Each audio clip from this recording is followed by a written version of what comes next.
Welcome everybody to a very exciting night of racing. It's the penultimate even event of the British Formula 4 iRacing Trophy here from the Silverstone International Circuit, and we are in for two thrilling races with the championship getting down to the real business end now. 6 drivers still mathematically could lift the inaugural British Formula 4 iRacing Trophy crown.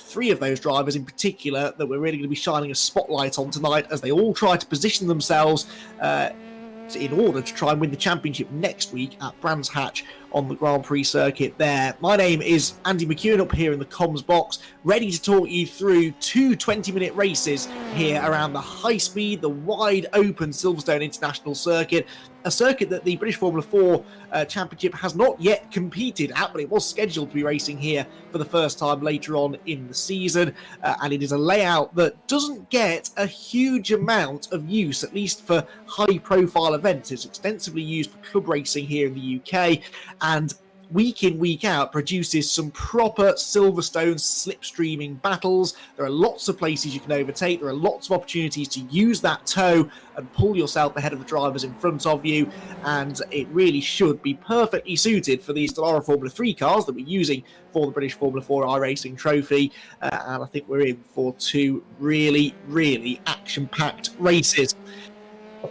We have already enjoyed plenty of incredible racing previously in the season, and that includes very much so the pair of races that we had at Snetterton a week ago, where yet again Luke Browning and Chris Lullen were both engaged in this titanic battle for the championship lead. They went into that weekend pretty close on points, but it was a disappointing weekend in the end for Luke Browning. Chris Lullen, his teammate, able to extend that margin despite the fact that Browning won the first race. Luke Browning led his teammate Chris Lullen in a Fortec 1-2 in race 1 at Snetterton, with Marion Kramers in 3rd position to keep himself in championship contention. Zane Maloney was 4th, and Zach O'Sullivan, 3rd place in the championship, was in 5th position. So for Zach, he finished behind the 2 Fortec drivers that were also ahead of him in the points. That meant that race 2 was going to be absolutely critical for Zach O'Sullivan, and indeed race 2 it looked as if he was going to take some big points out of them, but late drama for Zach. He was involved in some contact with James Headley whilst they were battling for a podium position. That allowed Chris Lullen to take the victory in race number 2, so it was a win apiece for the Fortec drivers by this point. The difference in race 2 though was that Luke Browning languished down in 9th position, so Chris Lullen was able to extend that championship lead pretty significantly. Abby Pulling joined Chris on the podium for the first time that she'd been on the podium this season, and the same for Luke Whitehead, who was a privateer making his first appearance in the championship. It was only his 2nd ever race in the British Formula 4 iRacing Trophy, and he got himself on to the podium in 3rd. Seb Priya was 4th, and Jonathan Hoggard was in 5th. Zach O'Sullivan didn't finish the race, and to add insult to injury, he was subsequently awarded a 5-second penalty for race 1 as well, which is why he found himself down in 5th for that race. So it really was a bit of a night to forget, honestly, for Zach O'Sullivan. It means that arriving here at Silverstone, he is still in contention for the championship. He's 3rd in the points.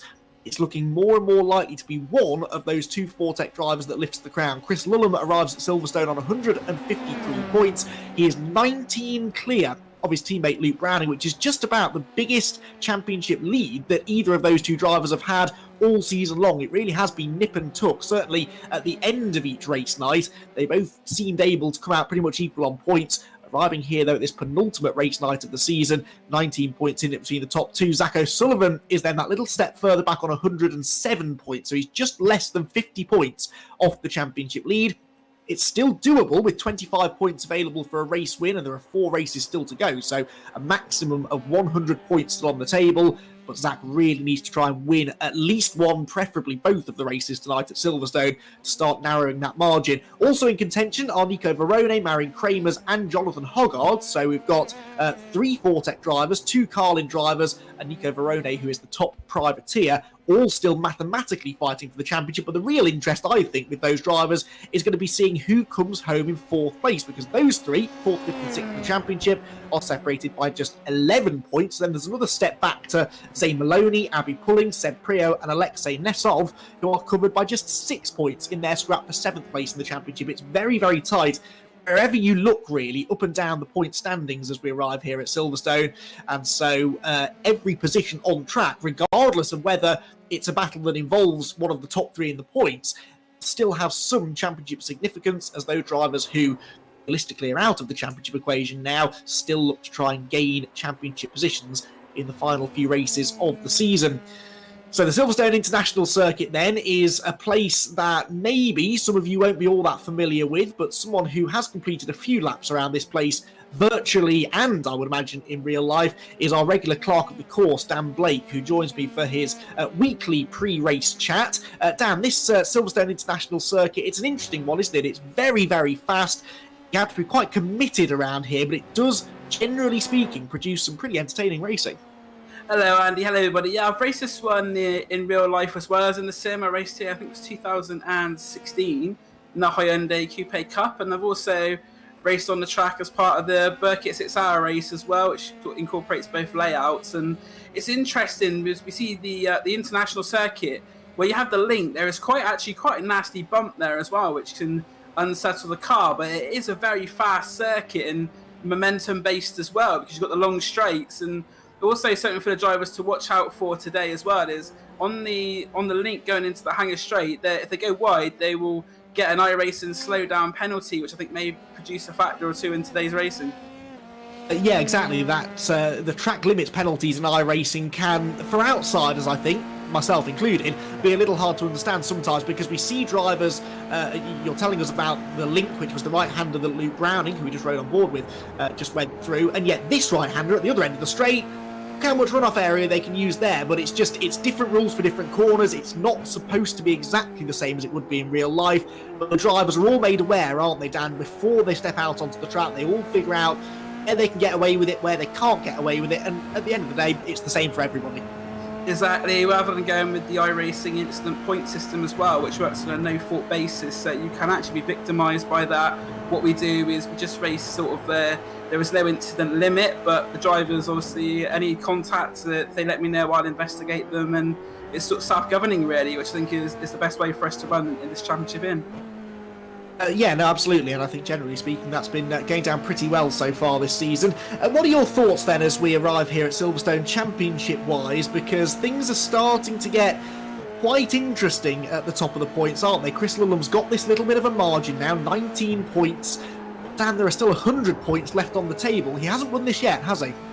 No, I think it's going to go probably right down to the wire at Brands Hatch GP, and that's going to be something that's going to be very interesting for not just us, but us, everyone watching, and all the drivers as well. As much as Chris Lulham probably would like to see it tonight, I think everyone else would just like to see it go on to that last meeting. But I think it's going to be a very tough job for Chris Lulham to seal it tonight. But if he does seal it tonight, it means he would have had a fantastic evening and probably would deserve it. Yes, the very simple mathematics, basically, he needs to have more than a 50-point cushion over everybody else after tonight's two races. So if he's 51 points ahead of the second-place driver going to Brands Hatch next week, will have provisionally sealed the deal, 2 races to spare, but he's only 19 points clear now, so it will take quite a Herculean effort, I think, for him to manage to do that tonight. Stranger things have happened, though. You never know what is around the corner. Now, Dan, I'm not one to generate false lines where maybe they don't necessarily exist, but I am quite interested in an incident that you pointed out, actually, in the break between last week's racing and tonight's racing. Something we didn't actually pick up on the stream, I don't think, but there was some contact between those top 3 in the championship at Snetterton, wasn't there? Lulham, Browning and O'Sullivan. Now, the reason we didn't make a big deal of it is because, honestly, it wasn't a big deal. It was contact that was sort of born out of some netcode issues. There was no malice, no penalties were applied at all. That is an interesting little caveat, I think, coming into tonight's 2 races. If any one of those drivers, in particular, I suppose Luke Browning, the one who came off worse from it, might feel a bit aggrieved. Now, maybe that red mist might start to descend. It was an interesting little incident, that, wasn't it, at Snetterton? Just you were the one that brought it to my attention. Just talk us all through what happened. Yeah, Andy, obviously, as my clerk of the course, I go through race videos, and obviously if the drivers come to me with any instance they're looking at, I'll go through it. And it was one that wasn't raised by any of the drivers. I just happened to notice it as I was going through the first lap of the second race. What happened was they were going down towards Agostini, and it was O'Sullivan and Lulham going side by side, there was a little bit of what we call netcode contact, which pushed Lulham loose, and then his car was sort of squirming around at the rear, and Luke Browning unfortunately had a collision with him, which sent him round, and he lost quite a bit of time at that, and had to go into the pits as well for a fast repair under the safety car, which was deployed for a later incident on the track as well. But as you say, it's an interesting dynamic that those top three had a little bit of a skirmish, and obviously with I think the visors be coming down a bit more now as well, because we are at the business end of the season. But just to say, there has been a little bit already between those three drivers, of course completely unmalicious. It was just one of those things, but they're already getting pretty close together as it is at Snetterton. Yeah, exactly, and add to that the fact that two of those drivers are teammates, Lulham and Browning. How does that alter this dynamic? Because if you're Lulham and you're going head-to-head with Zach O'Sullivan, who races for an opposition team, Carlin, it's pretty cut and dry. You don't leave him any space, you do whatever it takes to beat him. If that means that you chop his nose off into a corner or make a late dive, then so be it, you're fighting for a championship. How does that change when Chris Lulham is going wheel-to-wheel with his teammate, Luke Browning? Not only his teammate in the iRacing trophy, but also, of course, a driver that he has a Fortec relationship in the real world too. Do you have to change your style even in these final few rounds of the championship? I think to some extent you do, but they're both racers, and I know they both get on extremely well. So anything that's happened so far, there's been no bad blood or animosity, and that's the way you've got to hope it continues. But I do think as we get to the later rounds, maybe especially next week, shall I say, at Brands Hatch, maybe the sort of they won't be so cooperative with each other. But I think at the moment they're still sort of working not together as such, but they're not in a position where they're causing each other problems, is probably the best way to put it. But I think once we get down to that final meeting and it's all on the line, the battle lines could change a little bit there. That final race meeting on the Brands Hatch Grand Prix circuit next Monday night, the 8th of June, 7:30 in the evening. You don't want to miss it, because I'm pretty sure that for all this talk about Lulham maybe being able to wrap it up tonight, I really don't think that's going to happen. I'm pretty sure that it's going to go right down to the wire. Worth noting as well, everybody, if you are fans of the British Formula 4 Championship and the rest of the TOCA package on which they race, there has been a bit of news today that was released, not a change of date as such, but the Brands Hatch circuit, which of course hosts 2 rounds of the British Touring Car Championship, which on that package also includes the British Formula 4 Championship. They've just switched the around in which they're going to race at the track. So the Brands Hatch Grand Prix circuit, whilst it will still be the venue for our season finale in the iRacing Trophy, the real World Championship will now actually wrap up on the Indy circuit at Brands Hatch, and they've brought forward the Grand Prix circuit event to the 8th 9th of August, so 8th 9th of August for the Brands Hatch Grand Prix meeting, 14th 15th of November now for the Brands Indy Real World British Formula 4 Championship event. So interesting little change around there in the real world, but we're very much looking forward to heading to the majestic Grand Prix circuit next time out. Well, speaking of Grand Prix circuits though, the Silverstone circuit is of course the host of the British Grand Prix these days. These runners have seen some truly historic moments occur around this favourite bit of tarmac over the decades. What story will they have to tell tonight, I wonder, as we prepare to move into qualifying now for the British Formula 4 iRacing Trophy. Practice almost complete for what it's worth. It's Lulham and Browning at the top of the tree in practice. Not a huge surprise there, really. Lulham is quicker than Browning, but only by 7/100ths of a second. Zach O'Sullivan is 4th.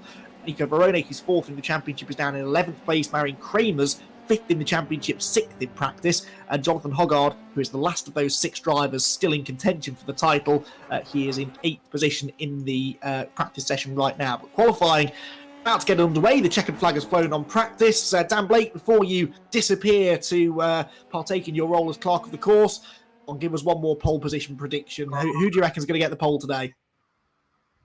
I'm going to go Browning. I think, although Lulham's been pretty quick so far, I think Browning might just edge it, but we'll see. Well, you're probably not going to be far wrong, let's be honest. Those two have kind of been the pace setters, and Luke Browning has been the qualifying king. Lulham may have done better out of the races so far this season. Browning has had by far the better record in qualifying, more pole positions than anybody else, so he will be tough to beat. Thanks, Dan. Anyway, we'll catch up with you maybe later on in the night, but for now we move into the business of qualifying. It is a 10-minute session. The drivers are entitled to just 4 flying laps, though, so within that 10 minutes. They can go out on track whenever they like, but only 4 laps are allowed. And remember, if you exceed the track limits on any of your flying laps, then that lap is instantly disallowed. So we quite often see drivers towards the end of the session that have been out there for a while and haven't actually set a lap time. That's probably because they've been exceeding track limits, but that lap is lost forever. You don't get to add another lap on and still get 4 clean goes at it. If you exceed track limits, tough, that's it, that lap has gone. So they have to be careful, especially around a circuit like this one, where it's so tempting to run a bit wide, use those tarmac runoff areas, because it is a more forgiving layout than, say, Alton Park or Brands Hatch, for example, where running wide will probably see you go into the gravel at best, if not into a tyre barrier. Here, as you can see, as we ride on board with James Headley through Stowe Corner, there are acres of tarmac runoff area before you even start thinking about running across the grass. So it is tempting if you're a bit too much speed through, say, the exit of this next right-hander club corner. Whoops, James Headley, forget about carrying too much speed, a bit too heavy with the right foot there as he turned out of the left-hander just at the start of that club complex.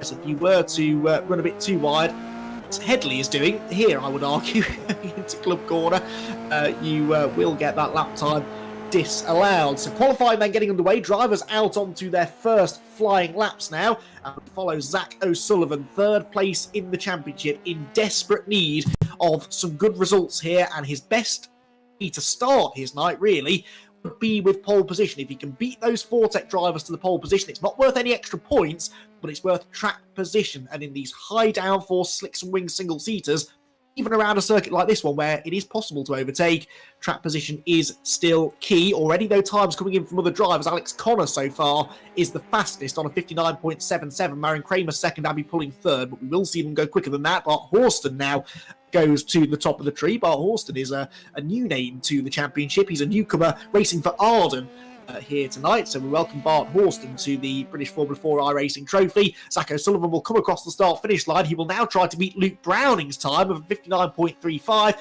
and he cannot. It's a 59.66, only 3/10 off, but that's enough to knock him down onto the outside of row number 2. So in order after one flying lap then for most of the drivers is Browning on pole, Nessov is second, Bart Horston third, straight on the pace then in his first appearance in the championship. James Headley has gone 4th, and Zach O'Sullivan into 5th position. We're yet to see the best from Chris Lullum. He's down in 12th place, and lots of drivers such as Luke Whitehead, podium finisher last time, haven't set a time. Although, as I say that, Whitehead goes through and knocks James Headley off the second row. He goes 4th, make that 5th because Nico Verone goes 2nd. In fact, make that 6th because Alex Connor goes 5th. It's all changing again within the top 3 or 4 places. Luke Browning comes out of club corner. Can he improve on his already good pole position time? Yes, he can, and it's just as well because Bart Horston had just beaten him to pole position, but Browning goes quicker again. He was about a quarter of a second quicker than Horston. Rafa Martins now slots in between them. The time's coming in thick and fast here. Browning on pole, Martin second. Horston was third, but Zach O'Sullivan improves and goes third quickest now. Horston down to 4th, and Nico Verone rounding out the top 5. Now, what is going on with Chris Lullum? Chris Lullum is still down in 14th. He's on his 3rd lap of the session now. And for some reason, we are not seeing the pace from our championship leader that you would expect. We're watching him now. The number 20 car for Fortec Motorsport drops down the Vale into the final left, and then the two double apex right-hander, I suppose, through club corner. You can see there they're allowed to use that extra bit of runoff area through the centre of club. He comes across the line then, and what is the time? It is 2nd quickest for Chris Lullum. He is 3/100ths of a second slower than his teammate Luke Browning, but he is at least back on the front row of the grid with another chance to improve still in the session. Browning then on pole, Lullum second, Rafa Martins is 3rd, Marion Kramer's 4th now, and Nico Verone into 5th. That has all knocked Zach O'Sullivan down to 8th position because Alexei Nessov has just improved from outside the top 10 to move into 3rd position. Pulling we're following here now. I'll be pulling as the 14th fastest time at the moment. Right on board with her out of the link, down the hanger straight. More improvements coming in further back, but Luke Browning has improved again. In fact, his pole position time is now a 58.96. That is 1.5 of a second quicker than his teammate Lullum, so it looks as though Dan Blake's pick for pole position might be pretty accurate, although picking the man that's been on pole position almost every week, I suppose, is not the most challenging of predictions to make, but Browning is delivering on his potential. Lullum goes quicker again, though, stays in 2nd place, but he's now within 1/10 of pole position, 8/100ths of a second behind Luke Browning. What can Abby Pulling do? She will come across the line and improve to 7th, and that was her final lap of the session. Marion Kramers has been dropped down to 8th position now. Rafa Martin, one of the big losers here, because Zach O'Sullivan has improved again. O'Sullivan goes 4th quickest, so Zach O'Sullivan gets himself onto the second row of the grid. Chris Lullum has also completed the session. We're hearing Luke Browning's in the pit lane. Jonathan Hoggard is still on a flying lap, though, and boy, does he need to improve. Remember, Jonathan is 6th in the championship, just about by the skin of his teeth, still in championship contention, but he's 14th on the grid at the moment. He comes through to finish his final lap of the session, and it improves, but only slightly. He goes from 14th to 10th, and Jonathan Hoggard will have some work to do in that first race to try and gain some points back on those in front of him in the championship. Horatio Fitzsimon, one of the last drivers still going. He's only on his second lap of the session, actually, Horatio, down in 17th place. So he was a latecomer into the session, but of course, that 10-minute window gives you ample time to get 4 laps in. You don't have to go hell for leather straight away. Some drivers like to sit in the garage for a while, watch the other times come in, see what the target time is going to be. Christian Mansell and Rafa Villagomez, for example, have only just left the pit lane. Rafa Villagomez is on his outlaps. This is something we haven't seen a huge amount of so far this season, but some drivers now at Silverstone, they realise that they don't have to go out straight away, and sometimes it's better to know what the target time is before you go out there and get distracted and have to really start focusing on your lap times. Counting then on provisional pole by 8/100ths of a second over Chris Lullum in second and Alexei Nesov is third, so the top 3 covered by 1/10 of a second. Zach O'Sullivan is 4th, Bart Horston is 5th, Rafa Martin 6th, Abby Pulling 7th, Marion Kramers is down in 8th, so he, like Hoggard, they're 5th and 6th respectively in the championship, both a little bit off the pace in qualifying. Nico Verone as well, 4th in the championship, he's only 9th on the grid, and Hoggard 10th, so those 3 could be 3 to watch. Kramers 8th, Verone 9th, and Hoggard in 10th place. Fitzsimon goes 15th. There is Matthias Zagazeta going through the link. Zagazeta is on what should be his final lap of the session, but he's all the way down in first place and a second and a half off the pace. One driver we haven't mentioned tonight is Zane Maloney. Now, Zane has been a regular runner in the championship, still looking for his first victory. He won't get it tonight either because, unfortunately, he's travelling tonight. He's not able to race with us. We're anticipating that he'll be back for the championship decider next time at Brands Hatch, but the reigning British Formula 4 champion, unfortunately, not able to make it tonight. So hopefully he's been able to stop on his journey at some point and check in with some of the action going on tonight. Zagazeta comes through to complete his 4th lap of the session then, and no improvement, stays 21st. Christian Mansell backed off as well, so the only driver now that could still improve is Rafa Villagomez. He almost certainly will improve because he is the slowest driver in the session. He's the only one not yet to have set a lap time, and he still has 1 minute and 45 left to go, so he'll struggle to get all 4 laps in. I think he might have left it just a touch too late, but he's coming through towards the completion of his second lap of the session. No, his first one, we believe, was invalidated because of track limits. So that was what I was saying earlier on. Especially if you're going to go with this tactic of waiting till the end of the session, you really can't afford for either of your first couple of laps to be disallowed, because then you're really under the thumb. He's got time probably for 2 more laps, so he should actually just get them all in. That lap time, though, is 1 minute 0.47, which is the slowest time. So all 22 drivers have now set a time. Gomez still propping up the timing sheets at the moment. It's up into Lynch, that tight right-hander, then through the link. The Grand Prix circuit goes 180 degrees to the left through the loop, but we head through the left-hand kink and then drop steeply downhill through the right-hander at the link, down the hanger straight. It's a perfect view of the hanger straight and Stowe corner for Rafa Villagomez. He's just got no one around him because this is, of course, a lone qualifying session. So they all go out there at the same time. They all basically have the track to themselves on their own screen. They don't have to worry about any of the traffic. Of course, changes when we get into the race in a few minutes' time. Gomez doesn't make friends with the apex there through the left-hander at club, through the double apex right-hander now, back past the Silverstone wing, and onto his final lap of the session. His penultimate lap is good enough for an improvement. He goes from 22nd to 20th. Rafa Villagomez has one more shot now to try and make more significant improvements. He should get to the end of this lap, I reckon, because he started it before the checkered flag came out. Checkered flag goes out now, so the session's over. In fact, no, you're not allowed to complete the session. That is it. The session is complete. So Zagazeta Rafa Gomez, will stay in 20th, but we can have a look at how the rest of the grid lines up. And it is the top two in the championship who share the front row. It's once again an all-4-tech affair at the front of the grid. Luke Browning ahead of the championship leader, Chris Lullum. They share the front row of the grid. Alexei Nesov is on row 2 with Zach O'Sullivan, who has to start beating those 4-tech drivers, and he has to start doing it now. Bart Horston, and Rafa Martin's on row 3. Impressive effort that for Horston.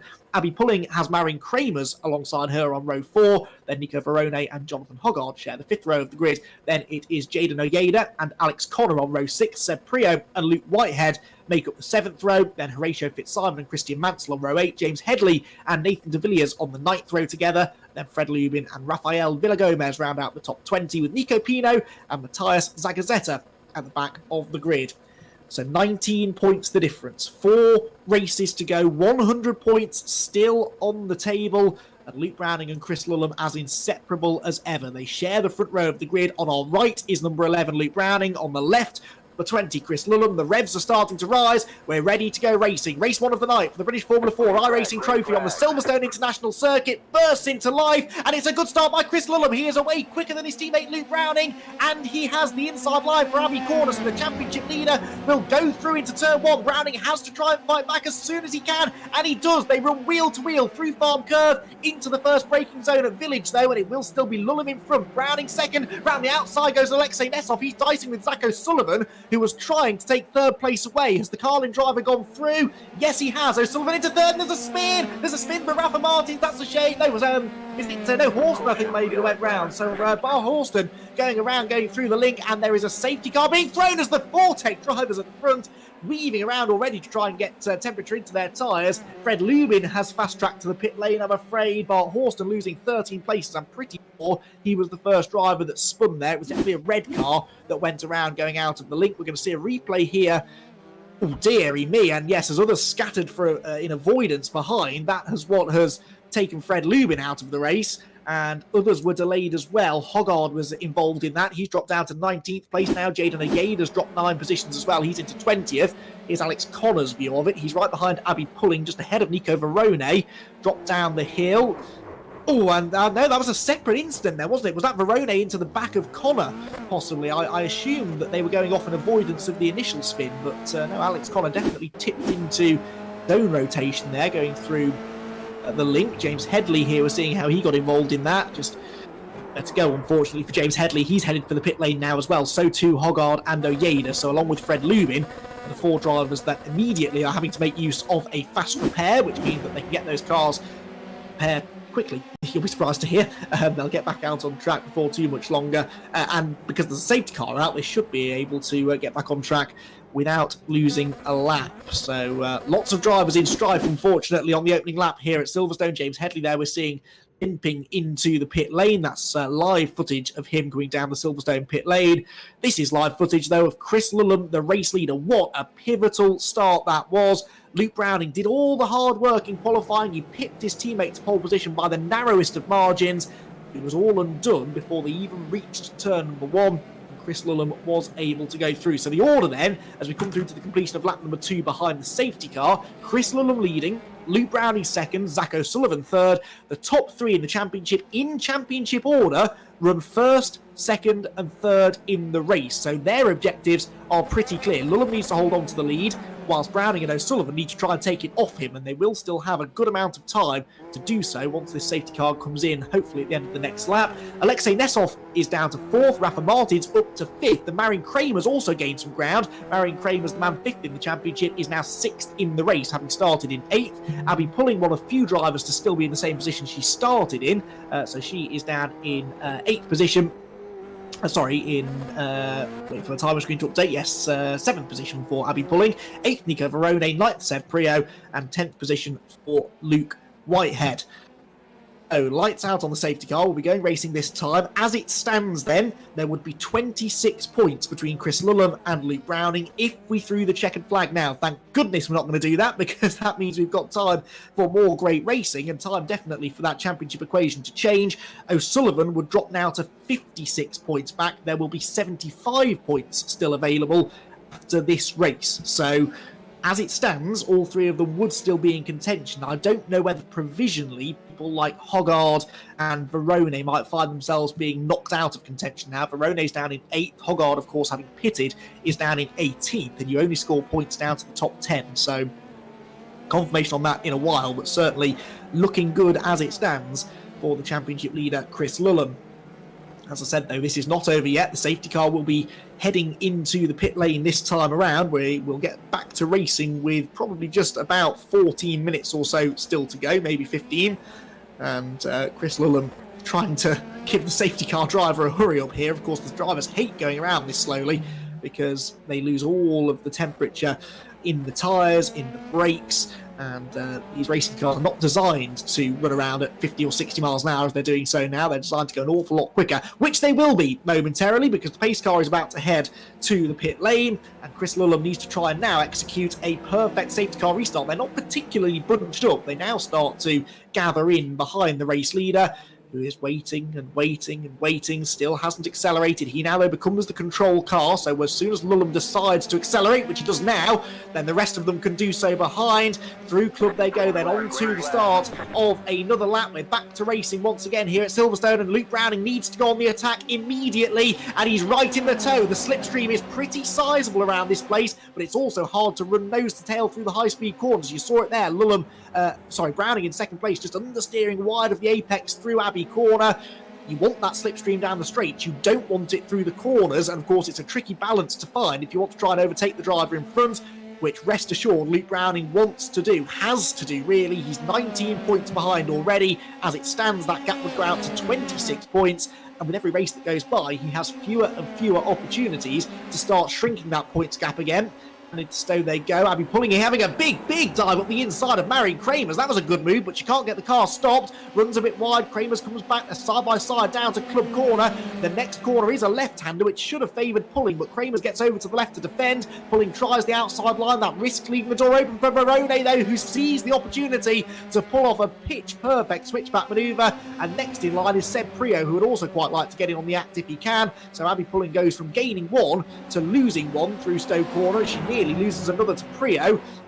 She keeps running off the track like that. She runs wide through Abby. Prio's all over her as they head towards the braking zone. Verone's also up the inside of Kramers, though, who tries to turn in. Verone, though, has got the door open, and now he just needs to try and force his way through it down into the link. No, he can't do it. Prio is through. Where's Pulling gone? Abby Pulling is off the road. She's gone off the road, so Seb Prio was trying to get up the inside of her going into Village. There is Pulling. She must have had a spin then because she's dropped a long way back into 14th place. Oh, well, there was no contact, but she did have a spin just on that tighter line.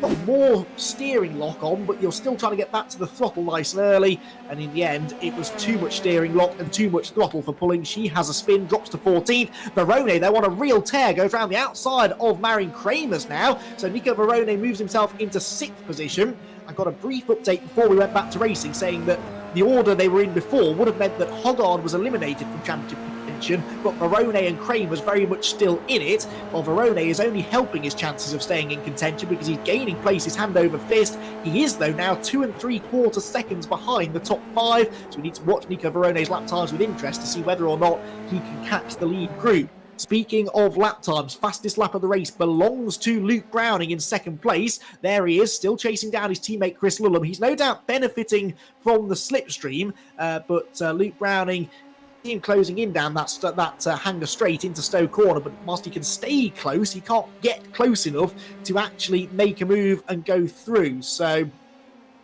Luke Browning sizing up his less experienced teammate Chris Lulham, but Chris maybe with a bit more iRacing experience, which definitely seems to have helped him out in this iRacing trophy. And Lulham with a strange line out of club. I thought for a moment he might have had a forced slowdown penalty, but he's certainly losing ground. This is as close as Browning has been since the restart, but again, he can't carry the speed through Abbey Corner with the dirty air. Is he close enough to have a pop up the inside into Village? The answer is no, and Lulham will hang on, but that was maybe the first sign of a mistake for the race leader. So much pressure on this young man's shoulders. Chris Lullum has a lot of karting experience, but has never yet raced doesn't have much experience in Formula 4, I should say. He did, though, have a one-off British Formula 4 appearance at Silverstone last year, albeit on the national circuit, and bagged a best result of 5th place. So Lullum's limited single-seater experience around Silverstone has been pretty successful, but of course Browning has heaps more experience, closes in on the youngster going into Vale.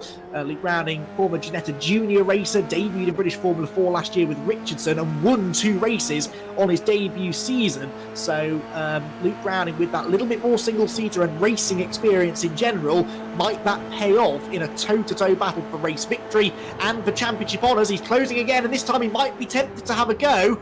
Interestingly, he doesn't. He backs off. He brakes early. He didn't look to the inside. Are they still working together to try and get away from the rest of the pack? We've seen this from these two earlier on in the season. The Fortec drivers have really worked well as a team, and they've decided on multiple occasions not to race each other too hard, at least early in the race, in order to allow them to pull away from the rest of the pack. I really thought that might go out the window, though, in these final couple of nights of the season. Maybe not. Maybe they are still working together. These two aren't, though. Marion Kramers would probably wish that Seb Priaulx would work with him and not attack, but Seb Priaulx does not race for his team, doesn't really care where Marion Kramers comes in this race. He's just out for a good result, and he overtakes Marion going into Stowe Corner. Kramers, though, fights back again into Club, and Seb Priaulx will be very wary here, because far too often this year, Seb has been taken out of promising results due to the tiniest bit of wheel-to-wheel contact. He's leaving Kramers plenty of room, as Marion once again is back up the inside out of Club, has a go into Abbey Corner. He's got his nose in front, in fact, on the inside line, and sweep through. Indeed he does. So Marion Kramers and Seb Priaulx exchanging 7th place about 3 or 4 times there over the course of half a lap, and now Seb Priaulx's teammate dives to the inside. That's Alex Connor. This wasn't in the Arden script. Alex Connor tries to overtake Seb, but in the end backs out of that one, tries instead to get the run out of the link down the hanger straight. Seb Priaulx weaves to the inside to defend, also trying to break the toe. That's not going to happen, but he has at least covered the inside line. Connor goes to the outside. This is the battle between teammates for 8th position, I remind you, and Alex Connor going round the outside of Seb Priaulx. Seb holds tough again on the inside line. Brilliant stuff this between teammates. Slow car in front of them. It's red and white, which is why I panicked, but I don't think it's it's Villa Gomez heading into the pit lane. One of the Fortec race leaders, thank goodness. So Rafael Villagomez, who was running down in 22nd anyway, limping into the pits with some damage. So Seb Priaulx then, how did this one settle out? Priaulx still in front of Alex Connor. They're being caught now by Nathan de Villiers as well. So 3 Arden cars are getting themselves together here. The best placed of these 3 in the championship is Seb Priaulx in 9th in the points. There is Jonathan Hoggard, meanwhile, still scrapping away here with James Headley. These are 2 drivers you would expect to be further towards the front than 11th and 12th, which is where they're running at the moment. Headley 11th, Hoggard in 12th position. Hoggard, therefore, still not in the points. So, again, as things stand, he would just about be knocked out of championship contention unless he can get himself into the top 10. Start scoring some points. Slow down penalty we're hearing. Is this for Hoggard? Yes, he's dropping back down the hanger straight, so he must have fallen foul of that track limits penalty that Dan Blake was discussing coming out of the link earlier on. Breathless stuff here, though, and some really brilliant racing here between the Arden teammates, Seb Priaulx and Alex Connor, with Nathan de Villiers now only 3/4 of a second behind them. There you can see, it would make a great team photo if only they were fighting for the top 3 positions. They'd be a bit happier then. Nonetheless, it's very entertaining stuff. Connor goes back up the inside into Abbey Corner, and that time Seb Priaulx did just run a bit wide and allowed him through. So Alex Connor moves himself a bit more securely now into 8th place. As entertaining as this battle's been, though, they've lost 2.5 seconds now to Marion Kramers in front. So very entertaining stuff, but they're not necessarily going as quickly as they could do. To the leaders now. We're into the second half of the race. At what point does Luke Browning seriously start to consider overtaking his teammate? This is assuming, of course, he hasn't already been doing everything he can to get past, but to my untrained eye, it really didn't look in the first 10 minutes of the race like the body language of Luke Browning's car was saying attack, attack, attack. It seemed that he was content just to run behind Chris Lullum. Now, though, he's braking a bit later, he's darting into the corners a bit more aggressively. I would say Browning is on the charge now. He closes in again through Abbey, through the flat-out left-hander at Farm. Does he look to the inside?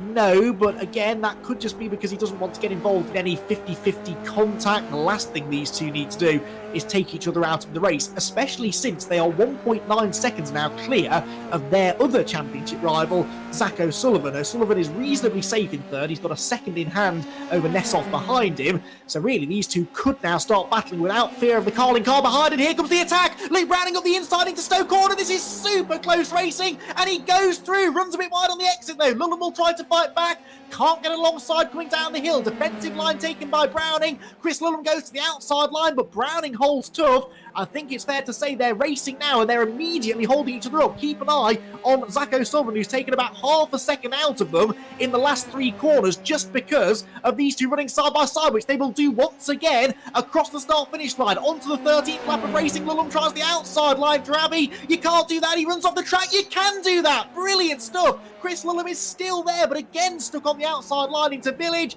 Again, teammates at play. We've seen it from Arden, and now we're seeing it from Fortec, but this is different. This is for the championship lead, and Chris Lullen will not let his more experienced teammate through without a fight. They are still wheel to wheel. This is almost a full lap side by side, and Lullen has fought back tremendously to get the lead back away from his teammate. Browning can't get to the inside this time down the hanger straight. Will he go to the outside? Yes, he does. Lullen's later on the brakes. Does that mean that Browning might be quicker off the corner?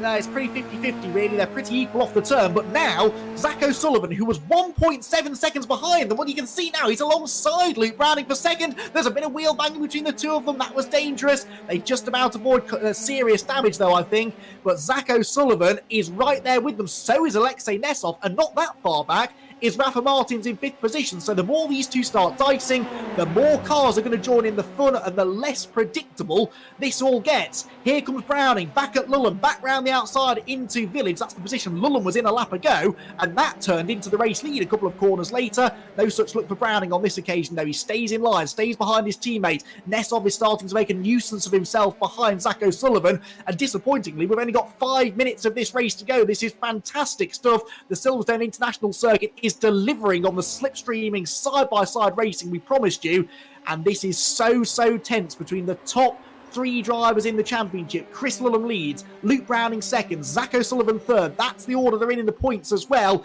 It is absolutely vital for the drivers in second and third in this race to make progress, but the driver in third about to lose progress there. Alexei Nessov has overtaken Zach O'Sullivan, and Nessov right now is the fastest of these drivers on the track. Here's the replay, super late lunge, and of course because O'Sullivan is still thinking about points, couldn't afford to turn in and try and close the door. He had to let Nessov go, but he will try and fight back if he can. The Fortec drivers together. Nose to tail for third as well. We'll focus on the leaders first of all, though, because Browning's sending one up the inside into Village corner. Again, they run within inches of each other. Luke Browning still can't prise the door open, though, and Chris Lullen continues to keep him at arm's length. I have no idea how Chris Lullen is doing this. Luke Browning is throwing every single trick in the book at him, and he can't find a way past, at least not for more than a corner or so. They're 3 abreast meanwhile for third, and out of nowhere, Rafa Martins has overtaken Alexei Nessov, and now he's trying to go around the outside of Zach O'Sullivan. He can't do that. That leaves the door open for the Russian driver Nessov to get back up the inside as well, and they will run wheel to wheel once more down the hill into club. 3 into 1 doesn't usually go down here. Who comes out on top? It's going to be very close between Nessov and O'Sullivan. O'Sullivan exits stage left. We'll sweep back across to the second apex, holds on to third place. It's a job to remember to breathe in this race. Terrific stuff from the British Formula 4 iRacing Trophy. This is the kind of racing we really wanted to see, and with so much on the line as well, it is a testament to the skill of all of these young drivers that they're managing to do this so far, he says, with all of his fingers and toes crossed, without making serious contact. Brilliant. O'Sullivan then still third, Nessov fourth, Martins fifth. Nothing changed in all of that, apart from the fact Verone, who remember I told you about 10 minutes ago was 2.5 seconds behind this lot, has now caught them as well. O'Sullivan slow off the link. He takes the defensive line immediately to try and cover from Nessov, who goes to the outside. To the outside of him looks Rafa Martins, but that door is closed firmly in his face. Nessov and O'Sullivan side by side through Stowe corner for third. Nessov can't go through there, and it stays the same order. They are now once again losing ground to the leading two. There's contact! Oh, O'Sullivan's off the road, and that could be the final nail in the coffin of his championship hopes. He'll have some damage. He's got to dig his way out of the gravel trap, and Zach O'Sullivan is down to 10th place. He could fall outside of the points as a result of that, and that was contact, I think, with Nessov. We'll get a look at a replay in a moment, but the battle is still going on. Nessov defending busily, trying to keep Rafa Martins Martins and Nico Verone behind him. Through farm they go again, and the Russian driver Alexei Nesov, who was a late entrant into the championship, but he certainly left his mark on the British Formula 4 iRacing trophy, could be on for another podium finish here if he can bring it home. Alexei Nesov has already scored 2 third place finishes. This would be his third place finish and his 4th appearance in the top 5 if he manages to stay there to the flag. His chances of doing that are looking pretty good though, actually, because now he's pulling away from the dicing Martins and Verone behind. Marin Kramers, who'd sort of fallen out of this scrap earlier on, is now back with them as well, side by side between the 2 red and white cars. But remember, the car on the inside line there is a Arden car, but the red and white number 37 is a privateer entry for Nico Verone. He doesn't have to worry about any team standings here. Incidentally, in the Teams Championship, you'll be surprised to hear things are looking very good for Fortec. They could very much wrap up the Teams title today. They're running 1-2 at the moment. Oh, contact, that's a shame. For Martins, as he turned into Abbey Corner, there was just a bit of contact wheel to wheel with Nesov. With Verone, excuse me. Verone's got damage from all of that as well. And, well, I knew I shouldn't have said that thing about there not being any significant contact, because as soon as I said that, it's all started to kick off between those drivers fighting outside of the top 2. The drivers inside the top 2, still the same order, by the way. Lulham and Browning, still nose to tail. The battle's still raging. Are we on the final lap, or is there one more after this, I wonder? It's going to be tight, isn't it? I think they're probably going to get the last lap board this time around. Down into the final couple of corners they go. Black and white warning flag for car 33, Alexei Nesov, for causing contact. That'll be the contact he had with O'Sullivan, so no penalty, just a warning. And 37 and 3 was deemed to be net code, so that is the Verone and Rafa Martin's contact. That apparently was netcode, no malice at all, no penalty. Right, what's going to happen between these two? Less than a lap to go around the Silverstone International Circuit. These are the top 2 in the championship. They're 5.5 seconds now clear of everybody else, so they're once again free to race on the final lap. Luke Browning has realistically one more shot at this. He needs to get the toe down the hanger straight and try and tee Chris Lulham up for a move, either into Stowe or better still, into club the final couple of corners. He's doing the first part right. He's closing in the slipstream, looks to the inside line, trying to unsettle his teammate. That doesn't work very easily though. Lulham turns into the corner perfectly, and now I'm not sure Browning's going to be close enough. Down into the final braking zone of the race. Onto the brakes they go. They close in again. Inch perfect line through the left and through the right. Lulham looks like he might hang on. Runs wide over the curb. Browning's not quite going to get there, and Chris Lulham is going to come through to take his 4th race victory of the season to extend his championship lead in an absolute thriller here at the Silverstone International Circuit. 2nd place for Luke Browning, 3rd place for Alexei Nesov. Despite having a couple of little incidents there in the final couple of laps, it was still a good drive for him to actually retain the 3rd place in which he started. Marin Kramers 4th, Nico Verone 5th, Alex Connor 6th, Seb Prio gets 7th place. Good to see him back in the points. Zach O'Sullivan is 8th. And Jonathan Hoggard, potentially significantly there, ends up back in the top 10. In 9th place, he'll score a couple of points for that. That might be enough. In championship contention. Abby Pulling rounds out the top 10 despite her spin. So she benefited from the late collisions to get herself back into the points. And now, ladies and gentlemen, we can breathe for the first time in about 20 minutes. I've got a right sweat on here in the comms box, I can tell you. That was proper racing there. And as I said on a few occasions, with so much on the line, those wheel-to-wheel moments where they're dicing for the race lead, they're intense enough as it is, let alone when you're fighting for the championship lead, let alone when your teammates. That's the other part of this, of course. Those two both running for Fortec. There is a real incentive there not to hit each other, not to let that go wrong. And thankfully, between those two at least, it did not. Fabulous racing, and Chris Lulham is the one that comes out with the race victory. Luke Browning in 2nd position. Alexei Nesov is in 3rd. Marin Kramers 4th, and Nico Verone to round out the top 5. Then it's Alex Connor in 6th position, one of the biggest movers of the race. He picked up 6 spots from starting 12th on the grid. Seb Prio behind him also gained 6 positions to finish in 7th at the flag. O'Sullivan, though, he'll be annoyed. He ends up 8th after that spin down at club. Jonathan Hoggard 9th, and Abby Pulling in 10th position. Outside the points, Luke Whitehead was 11th, Christian Mansell 12th, James Headley in 13th, Jaden Oyeda was 14th, and Bart Horston, disappointing there really. He was involved in dramas at the start of the race, that spin at the link triggering the pile-up.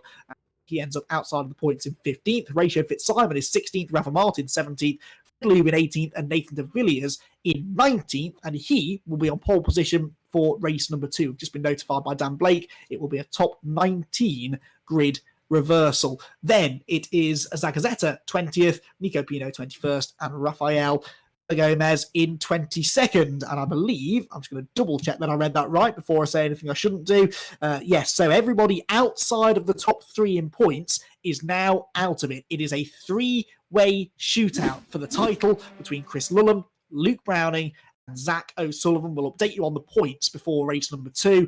But for now, we need to turn our attention to the podium because we have our podium drivers ready and waiting for a chat. Let's pull in Chris Lulham then, our race winner, once again in the British Formula 4 iRacing Trophy. Chris, that's your 4th victory of the season. I would venture that there have been few harder than that one. Luke Browning threw everything he had at you. Every time, you seem to have an answer for him. Great stuff. Yeah, no, it was a really good battle. We both gave each other space, respect, and yeah, I managed to hold him off. He had me sweating though, so yeah, one of the hardest races of the season for me. Absolutely. I was going to say you both had me sweating up here in the concourse as well. That was truly brilliant to watch. I know it's a track where you can run side by side and you can use that slipstream to alongside people pretty easily, but it's still hard to do that racing wheel to wheel with each other, especially I would say in a sim. Maybe it's a bit harder to do that in a sim than in real life because that perception of where the other car is isn't always that easy to get a grasp of. Yeah, no, for sure. It's a bit harder in sim because you've got to give space for any inconsistencies with connection and whatnot. But both of us have good experience on the sim, and we both have good experience racing each other in this series and in other series. And I think that's the reason it came out clean. But yeah, it was a really good race. It was a fantastic race, and the good news is you've got to go and do it all over again now from 19th on the grid in race number 2. Now, last time at Snetterton, you did really well out of that reverse grid race. What are the chances of a similar storming drive again today? Yeah, for sure. This track is a bit easier to overtake because of the longer straights and a bit slow corners. But yeah, I'll aim for a top 5. But if there is possible, I'll push for it. The rest of the grid just gave out a collective groan when they heard you say it's easier to overtake here because there's been no stopping you all through the season, really. You've left a real impact on this championship so far. It would be great, wouldn't it, if you could seal the deal and wrap up the title come the end of the season? Yeah, for sure. That's the end goal for me. But there's still 3 races to go, and I'll see what happens. We will indeed. We'll be there with you every step of the way as well. Thanks, Chris, for the chat. Well done on the race victory. Now, coming home in second was, of course, Luke Browning, who I'm sure will have his own side of the story to tell. Luke, Chris has just been saying what fun it was to race you for that victory there. It was great fun watching you as well. You didn't come out on top, but did you still enjoy that battle? Yeah, that was for sure a great battle. Probably my favourite race of the season. Yeah, that was absolutely brilliant fun with Chris.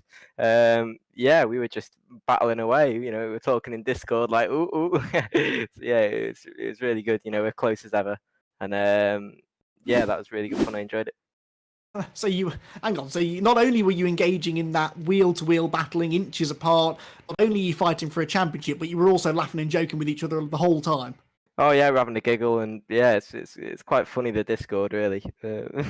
We go through a close move, and we're like, "Ooh, that was close." It's good fun. That's fantastic stuff. Well, I was asking in the first half of the race whether or not maybe working together, because I kind of thought with these last 4 races, the championship coming down to the wire, all of that kind of helping your teammate out, not racing each other, working together to pull away from other people. I thought that might go out the window, but it looked to me like you were quite happy just to work with him, at least for the first half of the race. Was that the case? Yeah, I mean, why make it, a 5-horse race when you can just battle for, first and second at the end? That it's pointless putting yourself into a bit of a predicament where you've got 10 cars. That's why when we battled quite hard first time, we just said, let's do a couple laps, and then we can have a battle for the lead again at the end.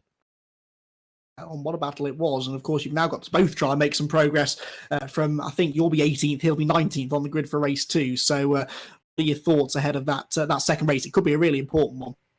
Yeah, I mean, survive. I'll say it over and over again, but hopefully we can do it this time. Yeah, we had an absolute shocker of a race last time, and I couldn't really do much about that. But hopefully we can. If I just keep my nose clean, that's all I can do, really. I can't do much more than manage my own stuff. So yeah, I'll just manage my own race. I'm sure me and Chris will go through together. Probably the other way around this time, which will be interesting. So yeah, it'll be good fun. I'm sure it'll be interesting to watch. Looking forward to it. Thanks, Luke, and well done. Another podium. Cheers. Standing then in second place, and Alexei Nesov in third position joins us once again on the podium. Alexei, well done. Welcome back to the podium. That's your third podium of the season so far. Another third place, but you really had to work hard for that one. Yeah, definitely. Thank you. The race was pretty funny, but unfortunately, in the turn, Zach broke a bit early, and I couldn't rate it. So we had an incident. From my point, it was a net code, but still, it was my bad, and I'm so sorry to Zach. Anyway, it was really funny, and I'm looking forward to the next race. Yeah, the reversed grid race, which is always a bit more chaotic, but this circuit, a lot of people are saying that you can overtake here and you should be able to make progress. So what do you think? Can you finally get onto the second step of the podium, or maybe even get that race win tonight? It's gonna be really hard because to fight from the back of the field, it's much way more harder than just to start from second or first row. But still, yeah, it will be much more house, and I hope I will fight from the back. We're looking forward to seeing how you get on. Well done, Alexei. Your third you. podium of the season. Thank you. See you. Nesov then in third position, and that rounds out the first part of this evening's entertainment. The good news is there is another 20-minute race where that one came from. We're going to take a very short break. Do not go anywhere though, because a top 19 grid reversal for race number 2 is setting us up for what could be one of the most important races of the season so far. Can Luke Browning close in on Chris Lillum? Can Zach O'Sullivan mount a late charge to take the battle to the Fortec drivers to Brands Hatch next week? Those questions and many, many more will be answered in a few minutes' time when we go back racing here at Silverstone, British Formula 4 iRacing Trophy.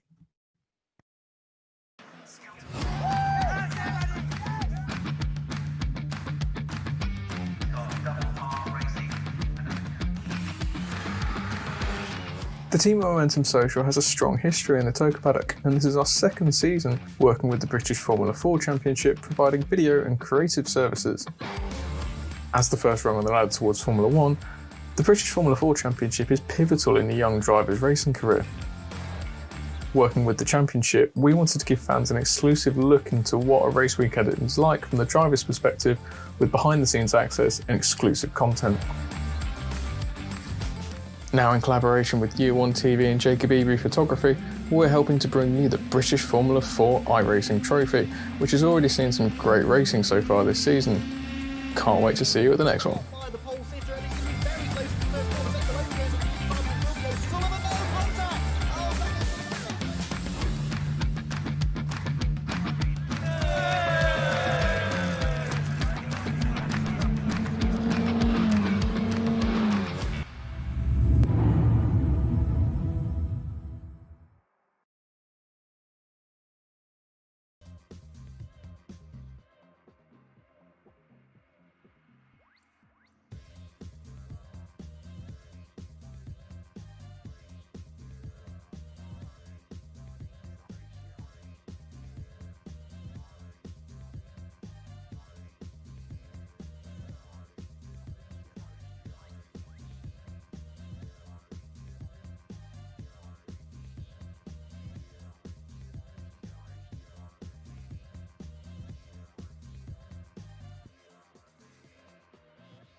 Welcome back, everybody, to Silverstone and the final race of the night for the British Formula 4 iRacing Trophy.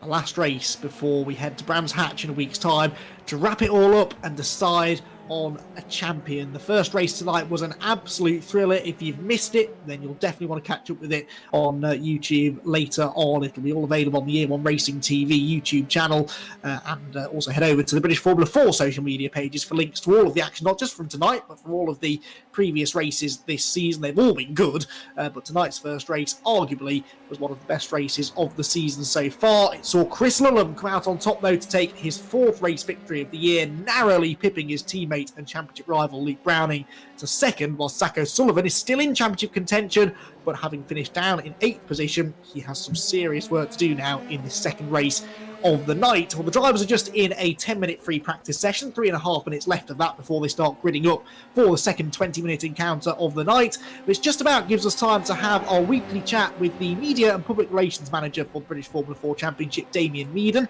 Damien, welcome back to the comms box. That wasn't a bad first race, really, was it? Yeah, good evening, Andy. Evening, everyone. And you're absolutely right. I think, in my opinion, that was the race of the season so far. Just absolutely no quarter given at the front.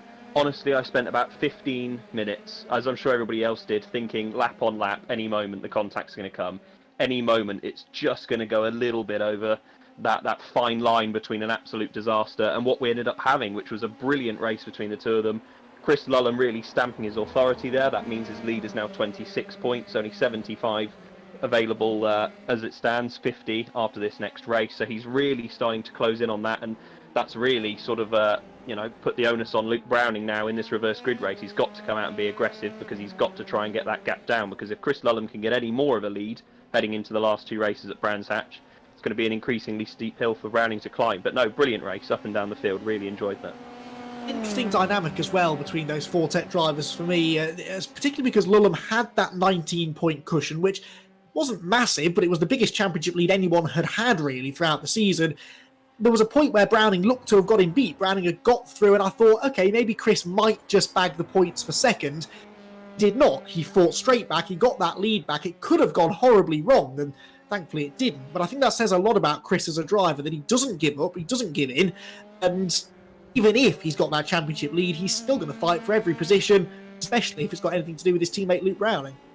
Yeah, absolutely. It was great to see such a quick fight back as well. I think there was a danger maybe after Browning got past that he could have gapped Chris a little bit. The slipstream came into effect straight away. We saw Browning Lullum rather get right back onto the back of his teammate, made the move stick, and I think it's really commendable the way they're going about it as well. They're both very desperate to win the championship. They really want to be that first British F4 iRacing champion, but they're not prepared to do it at the expense of the team result, which I think is a really credible way to go racing, and I think also especially impressive because it's often very difficult to do as well, but they've managed to execute it perfectly so far. There's some real trust there, I think, between the teammates. And speaking of trust in your teammates, the Arden team also showed that in that race as well. That was a brilliant battle a little bit further back between the Arden drivers, wasn't it? And once again, it was squeaky clean. They changed positions on several occasions. Does it help, do you think, that your teammates with these people? Does that maybe help you just step back and think a bit more carefully? And also the fact you get on, presumably, do you think that has an effect on how they race each other out there? Yeah, it undoubtedly does. I think not to say that you would try and overstep the mark if you were racing against somebody from another team, but you definitely do think twice when it's somebody in the same liveried car as your own. You just don't want to have to deal with with the additional fallout afterwards. So brilliant race between all 4 of the Arden guys, and it was you just couldn't tell which way it was going to go. It was unfortunate that there was a bit of contact and Rafa Martins went off as well, because it was really shaping up to be a great fight, and they looked like they were going to be on for a quadruple points finish, so that would have been a brilliant team's result. As it stands, they still managed to bring 3 cars home in the top 10, so yeah, not a bad evening's work so far for them. 26 points in it then, Browning behind. Very quick answer, because we're about to go into the race. Can he still do it? Can he still overhaul Lullum to take the title?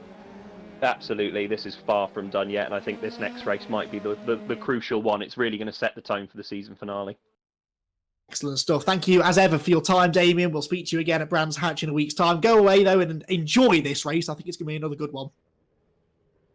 So here we go then. The grid lining up ahead of our second race of the night here from Silverstone. Let's talk you through how it looks. It's a top 19 grid reversal. So Rafa Martins has Fred Lubin alongside him. It's a very Arden heavy front couple of rows of the grid because next up is Nathan de Villiers third, then Horatio Fitzsimon, and then another Arden driver, Bart Horston, in fifth. Jaden Oyeda, is alongside him on row 3, ahead of Christian Mansell and Luke Whitehead, Abby Pulling, and Jonathan Hoggard. Then row 6, James Headley and Zach O'Sullivan. Row 7, Alex Connor and Nico Verone. Row 8, Marion Kramers and Alexei Nesov. And then Luke Browning, Seb Priya lane. That's also as a result of a penalty from last time out. Keep an eye then towards the front, the back, the middle, everywhere, really. You need about 7 pairs of eyes to follow all of the action that's about to unfold over the next 20 minutes. Championship leaders starting down towards the back end of the top 20. Drivers at the front desperate for a race win. Let's see what happens. The lights are out. Away they go. Good start made by Rafa Martin from pole position. Good start also made by Nathan de Villiers from third to pull alongside his teammate Fred Lubin into turn 1. But it's Arden formation at the front of the field in the top 3 places. And Bart Horston trying to make it a top 4 as well. He moves up alongside the Carlin driver Christian Mansell. Can't do it. Lubin runs wide as well. De Villiers is up the inside for second. This is all allowing Rafa Martins to pull away in front. Up the inside goes de Villiers. He takes P2. Lubin now on the outside looking in. Has got Christian Mansell and Bart Horston behind. Side by side they go, bump drafting between the Arden teammates. Look at this, Fred Lubin getting a push from Bart Horston down the hanger straight to move back into second place. Phenomenal stuff. Gets off him just before they hit the brakes into Stowe corner, but Christian Mansell is still there. Up the inside line, through Stowe they go, down into the braking zone at Club again, as the Carlin drivers try to battle their way past the Arden machines. In front, there's contact in the background. Round goes Fitzsimon. Luke Whitehead, I think, got into the back of him, and Horatio Fitzsimon has to dig his way out of that gravel trap and rejoin the circuit halfway around Club corner, and the safety car is out for the second time tonight. A safety car at the end of lap 1, this time as a result down at Club, and that's Verone off and Nessoff as well. 2 of our front runners from race number 1, both off the track, and it looks like Verone is stuck. Nessoff is heading into the pit lane.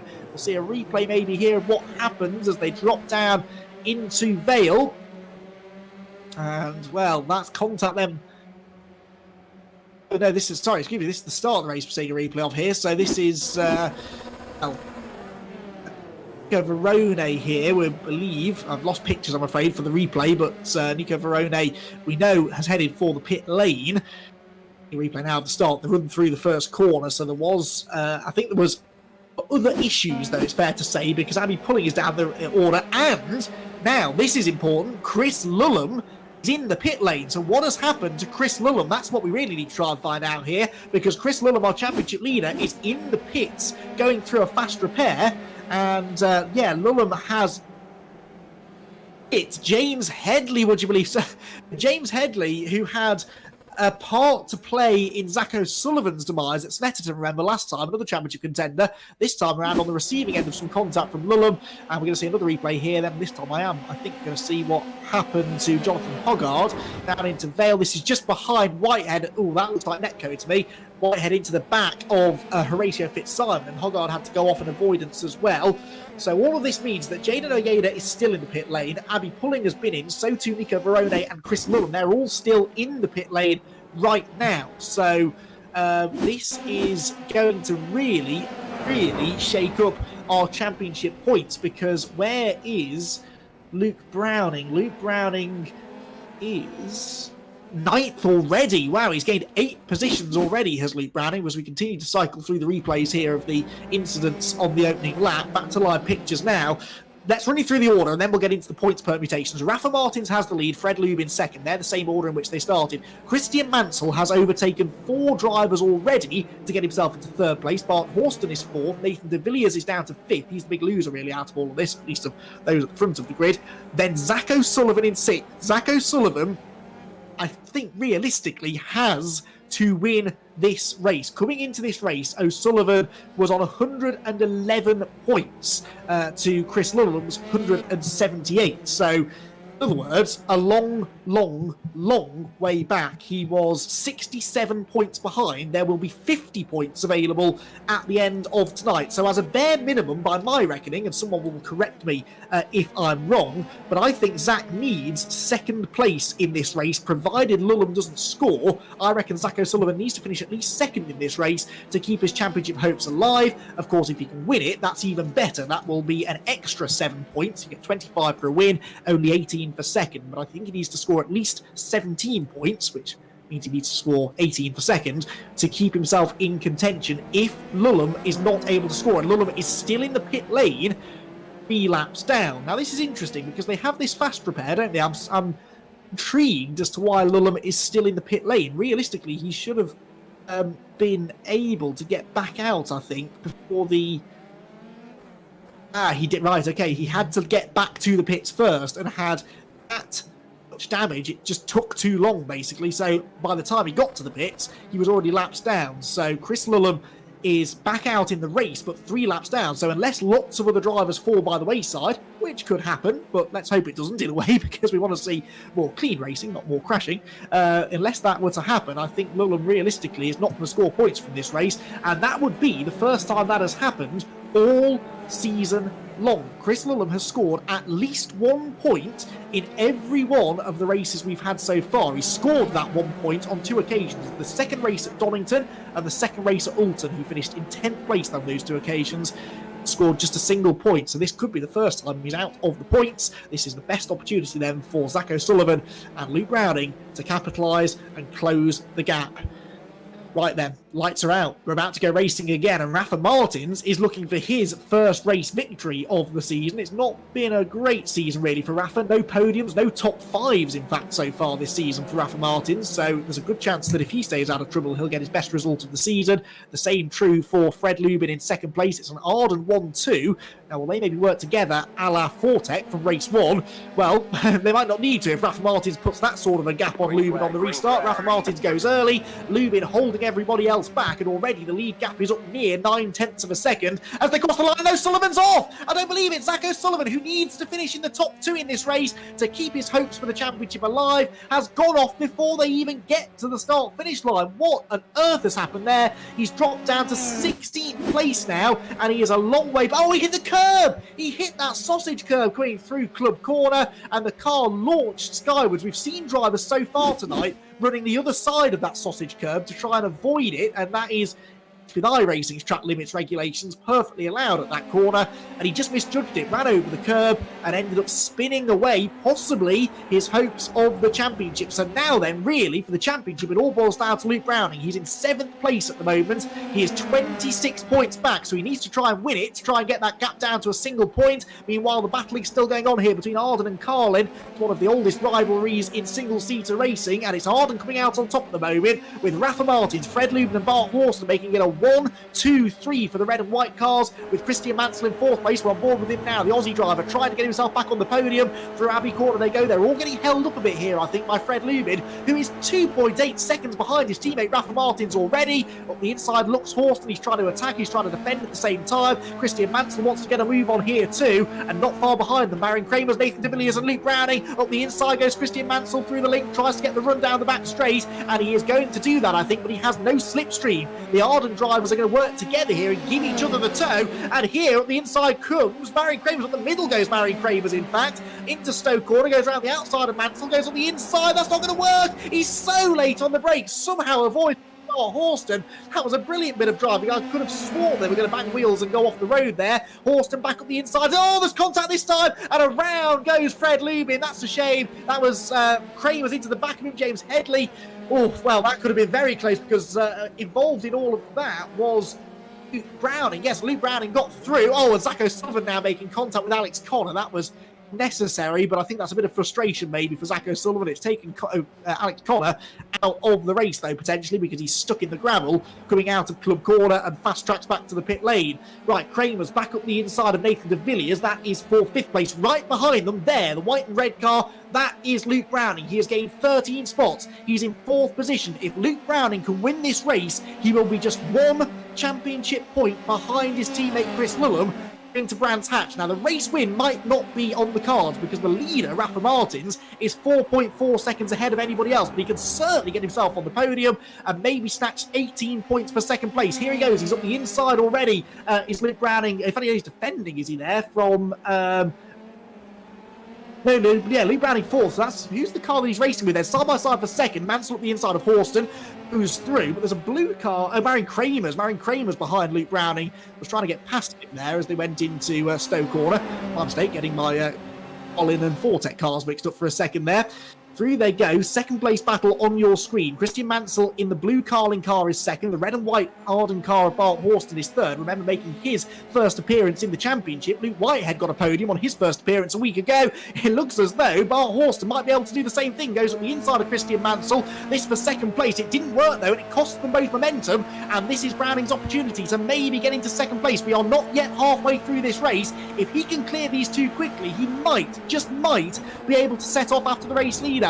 Into Stowe they go up the inside for Browning. The door is left open by Bart Horston, who will not want to take out the championship leader, but equally doesn't want to give away a podium place here to Club. This is not the kind of battling really that Browning wants to be a part of, but he's got no choice. He's got to make progress. Round the curb he goes, sweeps back across to the late apex through Club Corner. Marion Kramer's behind him as well now. I did get confirmation between the races, by the way, that only the top three drivers in the championship can still win it. So Kramer's is out of it now. So too Verone, so too Hoggard. It is all down to Luke Browning, Chris Lulham and Zach O'Sullivan. With Lulham and O'Sullivan out of the points right now, it's Browning's time to shine.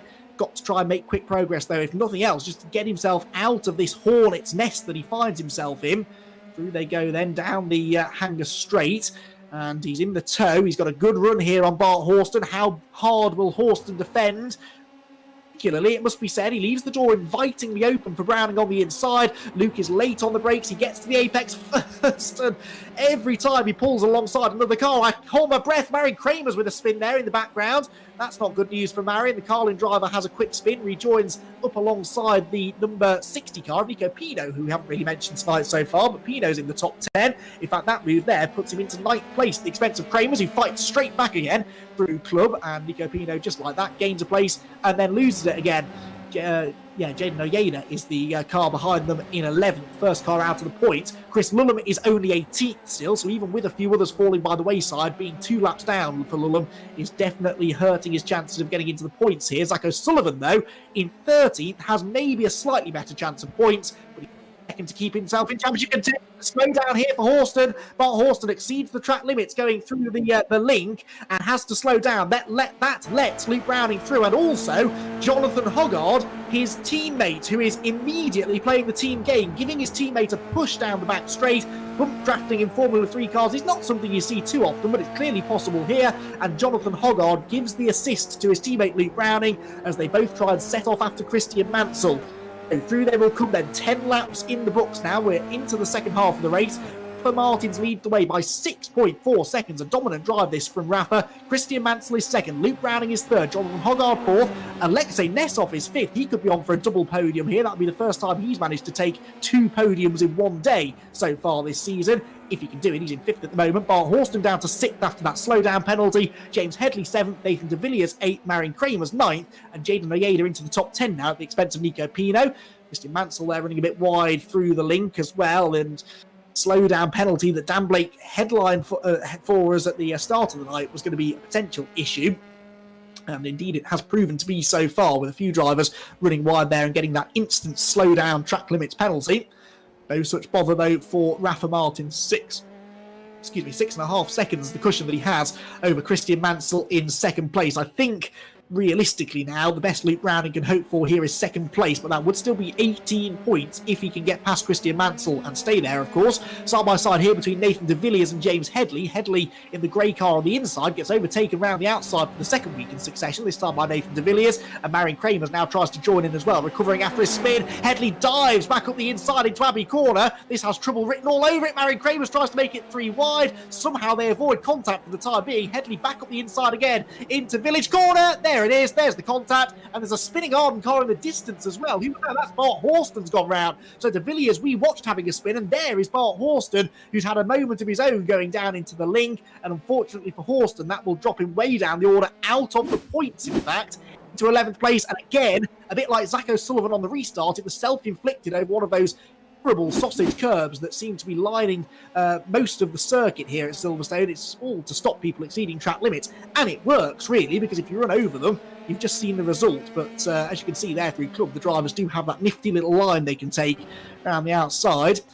So this is the scrap for second position. Luke Browning, fastest man on the track. He set the fastest lap of the race last time around, a 58.11, but he can't get past Christian Mansell. Now, I thought, no disrespect to Mansell at all here, but I did think that maybe this move would have been made by now. You would have put your money all day long on Luke Browning, championship contender, to move himself here into second at the expense of the number of the 15-year-old Christian Mansell. Christian, who took part in the British Formula 4 scholarship last year before signing with Carlin to make his full-time step up to single-seaters in 2020. Had a best result of 4th place in the Australian Formula 4 Championship a year or two ago. So he has good Formula 4 racing pedigree. He's now going up against one of the best drivers in the British Formula 4 iRacing Trophy, Luke Browning. As it stands right now, would be scoring 15 championship points. So that's what, 11 points behind that he'd be going into Brands Hatch, behind Chris Lulham this is, in the championship. Some very quick maths I did there. I'm prepared for them to be wrong, but he's 26 points behind now, and he's on course to outscore Lulham by 15. It would be by 18 points, though, if he can make this move that he's attempting into Village. Mansell's late on the brakes. He's too late. He locks up. He runs out wide. This is maybe the chance for Browning to go for it, but he can't get alongside there. He will be helped here, no doubt, by the fact that it's his teammate Jonathan Hoggard behind him. He knows that Jonathan isn't going to make life difficult for him, but right behind Jonathan is Alexei Nesov, who, as we saw in race 1, does not really mind too much, mixing it up with the championship contenders. Oh, Mansell with a really late defensive move there into Stowe corner, and now Nesov is up the inside of Hoggard. Hoggard has to now switch his attention fully to being rear gunner to his teammate. He has to try and fend off Alexei Nesov the last... Oh, there's contact! Contact for Luke Browning! I don't believe it! Luke Browning's off the road! He's tangled with Christian Mansell as they diced over second place. He will rejoin the track, but he's lost ground and he may have sustained damage. Luke Browning only loses 1 position, would you believe? Because, of course, he gets himself ahead of Mansell. Here's the replay. Well, thankfully, I'm not the clerk of the course, so I don't have to decide whether that was netcode or not, but it looked a bit like he outbraked himself and ran into the back. Again, that view doesn't really do Luke Browning any favours, does it? It looked as though there was definitely contact there into the back of Christian Mansell's car. Now, in the end, Mansell has come out of that marginally worse, but for the championship, of course, it's not good news for Browning at all. So he now really is up against it to try and get himself back into a good point-scoring position. He's 4.5 seconds behind Nesov, who is 1.5 behind Hoggard. So he has got some clear track now to drive Bridge to be able to improve on 4th place. And just like that, the championship situation changes. I've just been given the astonishing news that I've got my calculations right for the second time tonight, but it's all out of date, unfortunately, now, because instead of scoring 18 points for second, Luke Browning is now on course for just 12 points for finishing in 4th position. So that gap is not going to be 11. It's going to go up to, what, about 15 or so, surely. I'm not right 3 times in a row. I'll wait for the confirmation in a moment. Into Abbey goes Luke Browning. He could, of course, still lose ground here because Marion Kramers is right behind him now.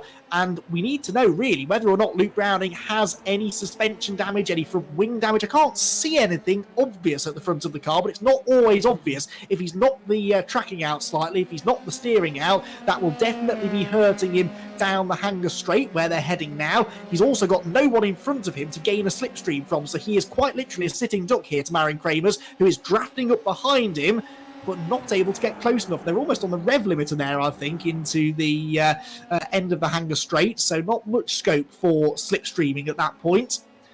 14 points would now be the cushion. I was so close. I knew that my maths had let me down eventually. So 14 points, as it stands, would separate the top 2 in the championship, with, remember, still 50 points on the table at Brands Hatch next week.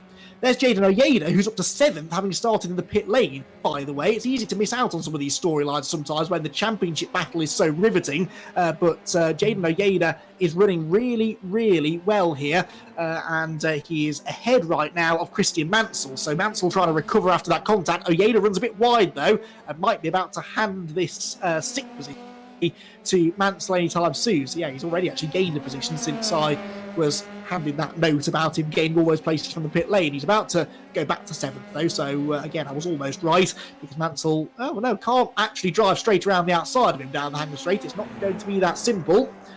Luke Browning, by the way, is just the fastest lap of 58.06, but Browning is still 4.3 seconds behind the top 3. The good news is, though, that means he clearly doesn't have any damage. The news is it's cost him a chance of a podium result, realistically. Still some good battling going on here. James Headley's got Horatio Fitzsimon behind him. Horatio recovering from that first lap skirmish down at this part of the circuit. Nico Pino is the cork in this particular bottle. He's running in 8th position. Headley 9th, Fitzsimon 10th. Nathan de Villiers in 11th place. Some more brilliant to and fro action here. Up the inside goes Headley. Through he goes. Pino leaves the door open, and that loses him speed, loses him momentum, and loses him ultimately a place to Horatio Fitzsimon as well. And up the inside goes de Villiers. So 3 places lost in as many corners there, really, for Pino. He's back outside the points again now. Rafa Martins continues serenely on his way. Once again, he has avoided all of the chaos and carnage and desperation behind him, and it looks as though Rafa is on for his first podium finish of the year, his first top 5 of the year. It's not going to be his first top 10. He has been able to score 11 points so far this season, but it's fair to say it has not been a stellar appearance so far in the British Formula 4 iRacing trophy for the driver who competed in British Formula 4 in 2015 and 2016. He scored a race win, 4 podiums, had a pole position as well, but only ever managed 9th, actually, in both of the 2 seasons in which he competed in British Formula 4. But now he is less than a lap away from taking his first victory of the British Formula 4 iRacing trophy. He'll become the 6th different winner of the season as well, should he hang on to the flag. And given the fact he's 6.6 seconds clear of the rest of the field, that's looking pretty likely.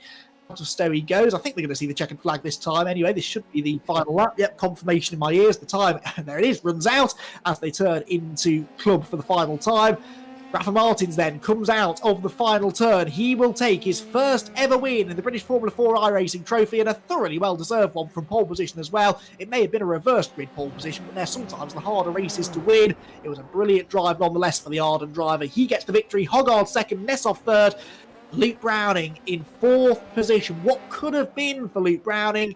In the end, that moment, it only costs him a handful of points, but it still will be frustrating, I think, for him to be going to Brands Hatch, those 14 points behind his teammate Lulham. There goes Marin Kramers, he was 5th, Jaden Ojeda was 6th, Nathan de Villiers 7th, James Headley 8th, Horatio Fitzsimon 9th, and Zach O'Sullivan gets 10th, but that's not going to be enough. Zach O'Sullivan is out of the championship battle, and, well, actually, he's going to get 9th, because Horatio Fitzsimon's had a spin coming out of Vale, and, O'Sullivan will get 9th. It doesn't make any difference. He needed to be anywhere in the top 2, and he very much wasn't after that spin on the safety car restart, which was not his finest moment, but he'll live and learn, I suppose. I bet he never runs over that curb again. Rafa Villagomez 11th, and the rest coming through behind. Chris Lulham, for what it's worth, eventually was 18th. So, and only 2 laps down in the end on the race leaders. So, Chris Lulham, no points. First time all season long. We wait for the final cars to come across the start-finish line then, and then we will be able to give you the provisional result. It has been a truly spectacular night of racing here in the British Formula 4 iRacing trophy. Here is the result of race number 2. Rafa Martins gets his first race victory of the season, and is that the first win for Arden so far this year? I believe it might be. So brilliant. It's been a good weekend. Good day, I should say, for Arden, really, and they do get a victory out of it. Jonathan Hoggard is the only Fortec driver on the podium this time, in second, with Alexei Nessov in third. Luke Browning 4th, still very much be in championship contention, just 14 points behind going to the final 2 races at Brands Hatch next week, whilst Marin Kramers is 5th and Jaden Ojeda is in 6th. Nathan de Villiers 7th, James Headley up to 8th. That was a good drive from him. Zach O'Sullivan 9th, which actually wasn't a bad recovery drive given the various dramas that he had along the way, but it's not enough to keep him in to the championship hunt. Horatio Fitzsimon is rounding out the top 10. And then Rafael Villagomez 11th, misses out on the points. Christian Mansell 12th, Nico Pino 13th, Alex Connor, Bart Horston, Fred Lubin, Nico Verone, and Chris Lulham round out the 18 classified finishers. We lost Luke Whitehead, I'm afraid, along the way. Seb Prio's look eventually was bound to run out, I suppose. He ends up with another non-finish. Abby Pulling likewise, and Matthias Zagazzetta. So a few drivers didn't make it to the end. Rafa Martins, though, very much did, and he got to the checkered flag before anybody else to the tune of 6.3 seconds, and he is waiting for us now on the podium. Let's have a word then, shall we, with our race winner, the first race victory of the season from Rafa Martins, the first race win of the year for Arden as well. Rafa, congratulations, great result. Oh yeah, thank you guys. Yeah, awesome result. It's very, very difficult to have a clean race in this virtual world. So yeah, normally if you start on the top three, it's quite easy. But yeah, when you start like fifth or sixth or anywhere else, it's very difficult to have a clean race. And today, in the first race, I think it was very good for me, like I think, before. And then I made a contact with, I don't remember exactly, I think Varoni, but it was netcode. So yeah, that's an issue that we have to handle. But yeah, anyways, I got the chance again on race 2 and start on pole, and then I did a very good job. My start was very good and restart as well. So yeah, clean race, win. That's all. It's the first time we've been able to talk to you this season as well. So let me say thank you, first of all, for joining us. It's been great to have you on board. I know it's not been the most successful season, maybe. You've been very unlucky along the way, but have you enjoyed racing in the British Formula 4 iRacing Trophy? Yeah, it's I raced in F4 in real life in 2016 and 2015. So when I saw the opportunity, why not? So let's go for it. And for me, this virtual world, right, iRacing, everything, it's very, very new. Like I started in iRacing in February, so everything, it's very new to me. So I still getting used to everything, all the cars, how to handle the cars and everything. So yeah, it has been a lot of fun, and I hope I can join you guys later in another championship. Absolutely, and before that, we've got Brands Hatch next week as well, which I know all of you are looking forward to. Even if it's only in iRacing, it's still a lot of fun, isn't it, to drive that Brands Hatch Grand Prix circuit? It's one of those tracks that you all really enjoy. Yeah, Brands Hatch is great. Like I think it's the best track for me in England. So I'm really looking forward to the next week. I think it's gonna be very, very good. Very close battle. So yeah, let's see. Well, congratulations on the race victory. Thanks for having a chat, and we'll see you again next week. Thank you, guys. Thank you very much. For Martins then with the race victory. Second place went to a fourth driver, maybe not the one we were expecting, but it's still very nice to have Jonathan Hoggard back on the podium. Jonathan, you were right in the middle of everything really there, and it looked as though you were quite happy to follow your teammate Luke through and maybe both of you get on the podium, and then all of a sudden it all went wrong, didn't it? What did you see of that? Yeah, that was a plan. Try and help him because he's obviously fighting for a championship. I'm out of the championship really now, so I think off the start I lost a position or two, trying to avoid an incident, and then the safety car came out, and then obviously just trying to work my way forward. Caught onto the back of Luke, and then was trying to push with him, and then he got caught up in another incident, which I managed to avoid, and then came home in P2. Yeah, it's your third podium appearance. Yeah, third podium appearance of the season. It's been a bit of a hit or miss season, though, for you, I think, generally, hasn't it? You either do really, really well, or you seem to get caught up in incidents early on in the races. And I have to say, after qualifying today, when you were sort of in the midfield, I was fearful that might happen to you again. But you've actually had a decent night's racing, haven't you? Yeah, it's been pretty good so far. I think, to be honest, mainly in qualifying when the tyres are like really cold, I struggle quite a lot with the baseline setup, the high downforce setup. But I think once the tyres get going and mid part of to the end of the race, I think I get in my rhythm quite nicely and find a bit more pace compared to the other guys. And is that something that you find is true in real world racing as well? Is that one of the things that you've kind of transferred over into iRacing? No, I think I'm generally quite good at heating the tyres up and being bang on the pace. I think it's just the whether it's the weather, the temperature of the track, or something like that. Just can't quite get it right in qualifying. But then luckily I managed to most of the time make it up in the races, so I'm not caught up in an instant. Well, thankfully you avoided those incidents in that second race. Great to have you back on the podium, and hopefully more of the same at Brands Hatch next week. Thank you very much. Thank you. Nogard then finishing in second place, and for the second time it is Alexei Nesov in third position. Alexei, well done, another really good result there. It's always nice to get on the podium considering you started so far back on the grid. I bet you enjoyed that race. Yeah, definitely. The race was like a roller coaster. After I was smashed on the lap 1 to the wall, and on 2 wheels came to the pits to repair, and after the safety car, I had to fight back from the 16th place, I think. I really don't know how did I do that, but still, third place, another podium. It's great. That's your fourth podium of the season, and you didn't even race with us for the first 2 race nights. So you've been really impressive all the way through. What are your plans for racing when we get back to real racing? Because I know a lot of people who maybe hadn't heard of you before will definitely be watching out for you now. Caught a lot of people's eyes. So where can they watch you racing later on this year? I haven't confirmed plans for the year, but after the good results in that series, I got really good offer from the British F3. I hope I will find the budget for this, and also I'm going to race GT races this year. Everything will be announced soon, and so we'll keep in touch, I hope. Well, brilliant. Well, I'm really glad to hear that you're getting those opportunities, because there's no doubt about it. You're obviously very quick, so it's nice that, that people are starting to take notice. So congratulations, another podium finish. Well done. Thank you. There we go then. They are our podium finishers for race number 2.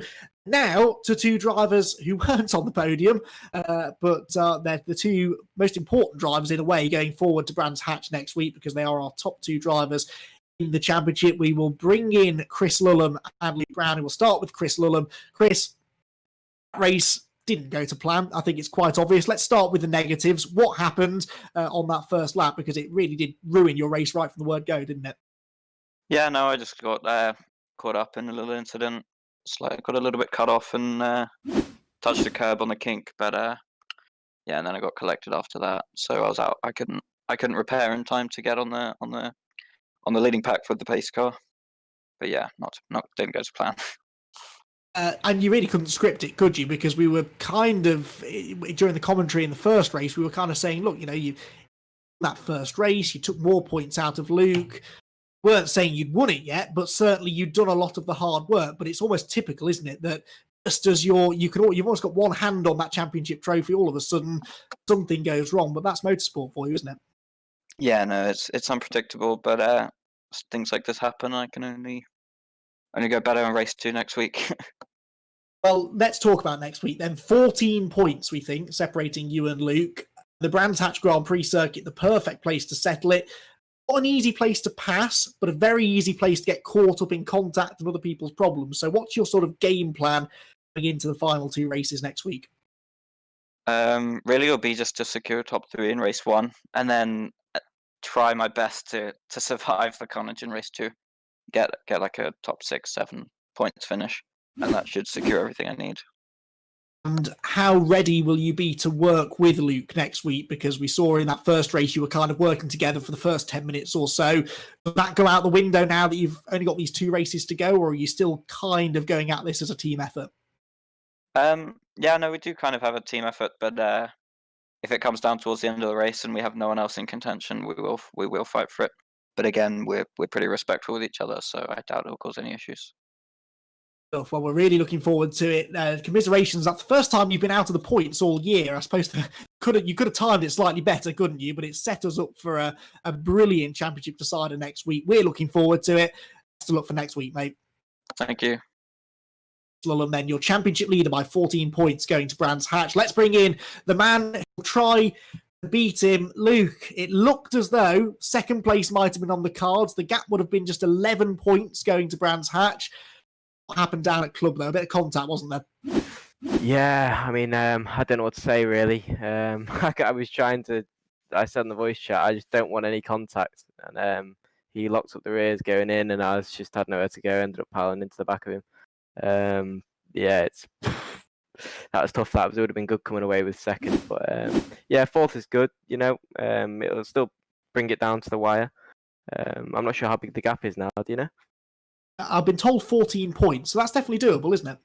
Yeah, I mean, 14 points isn't a lot. You know, we'll have. I'm sure we'll be looking forward to it.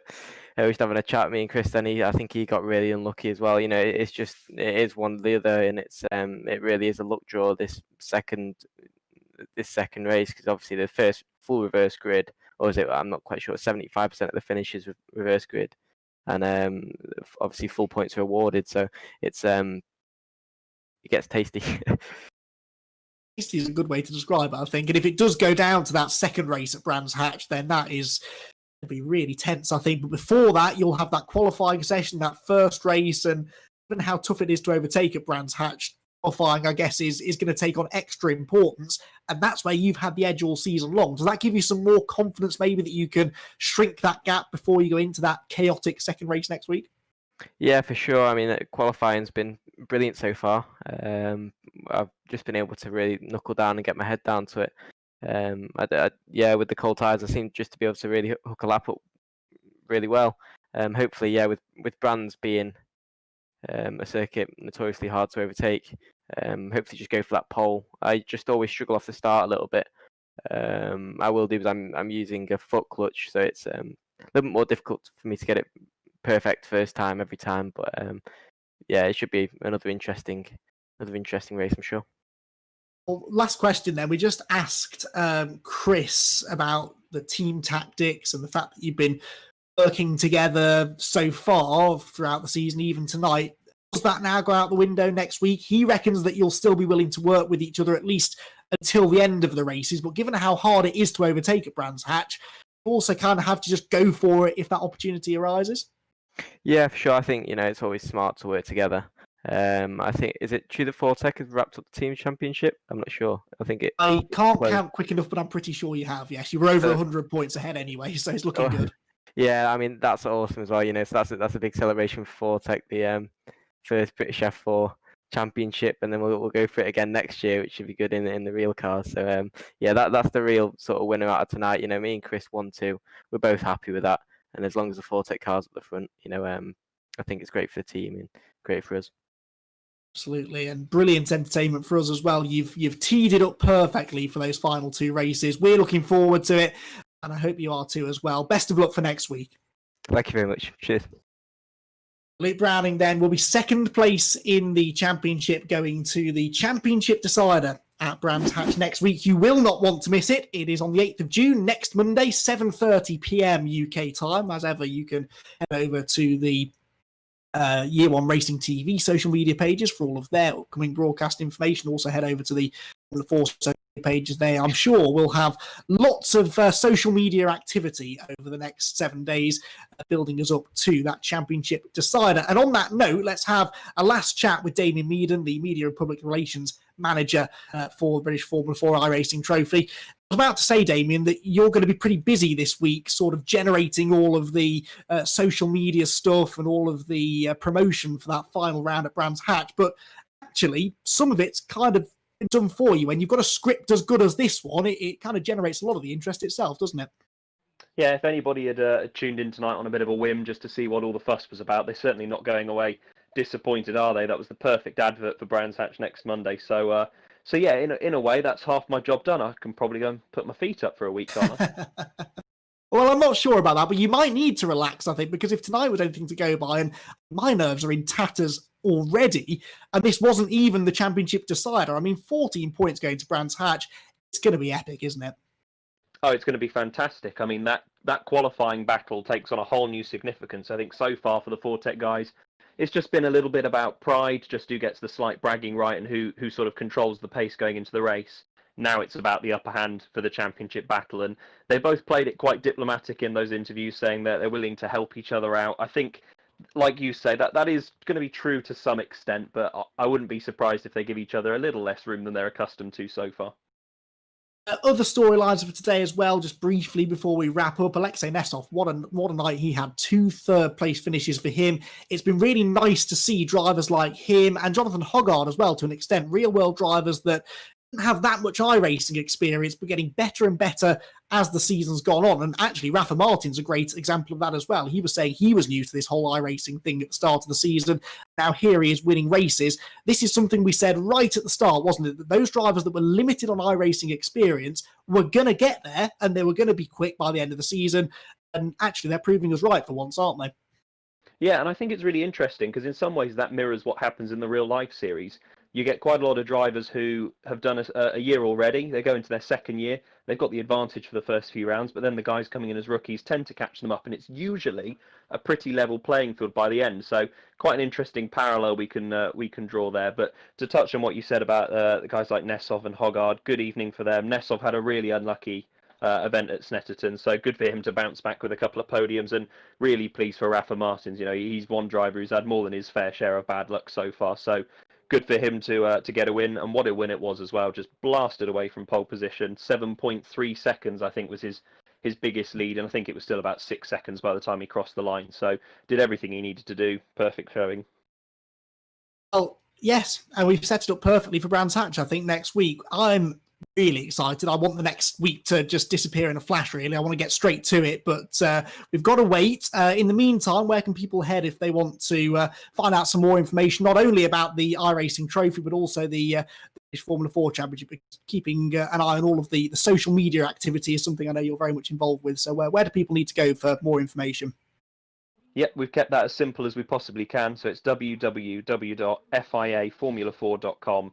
And there you'll find all the race reports, all the interviews, articles, any information coming out of the series, which I know is going to be particularly important for people over the next couple of months as we begin to tick towards possibly getting the season underway at Donington Park in August. Social media, just as simple. It's just at British F4 on all the major platforms. So your Facebook, Twitter, Instagram, YouTube. So I'd head over there. We're already posting content out from the races today, and obviously that will continue this evening and throughout the rest of the week. So yeah, if you've got a spare couple of minutes with a cup of tea, it's definitely worth loading up on your phone and having a scroll through.